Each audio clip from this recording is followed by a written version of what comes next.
प्रतिबिंब जनमानसांचे। मुकुंदनगरमध्ये पुन्हा तोफखाना पोलिसांचा धडाकेबाज छापा। एमडी ड्रग्ज प्रकरणात आणखी 3 ताब्यात। ड्रग्जच्या स्थानिक वितरण रॅकेटचा उलगडा होण्याची शक्यता। मुख्य सूत्रधार जमीर शेख अद्याप फरार।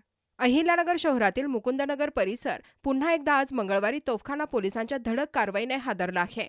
31 लाख रुपयांचे 154 ग्रॅम एमडी मेफेड्रोन ड्रग्ज जप्त केल्यानंतर पोलिसांनी तपासाची व्याप्ती वाढवत आणखी 3 संशयितांना ताब्यात घेतले आहे।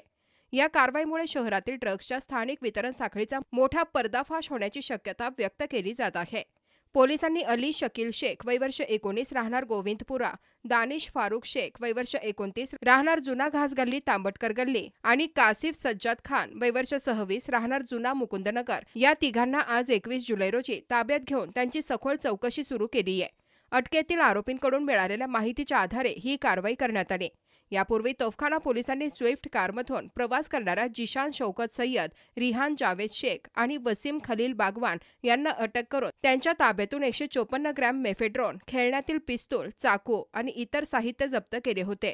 न्यायालयाने या तिघांना 24 जुलैपर्यंत पोलीस कोठडी सुनावली आहे। तपासादरम्यान या संपूर्ण रॅकेटचा मुख्य सूत्रधार जमीर निसार शेख असल्याचे समोर आले आहे। कारवाईच्या वेळी तो पोलिसांना चकवा देत पसार झाला होता। ड्रग्जचा साठा शहरात आणण्यामागे त्याचीच भूमिका असल्याचे तपासात निष्पन्न झाले असून त्याच्या अटकेसाठी विशेष पथके रवाना करण्यात आली आहेत।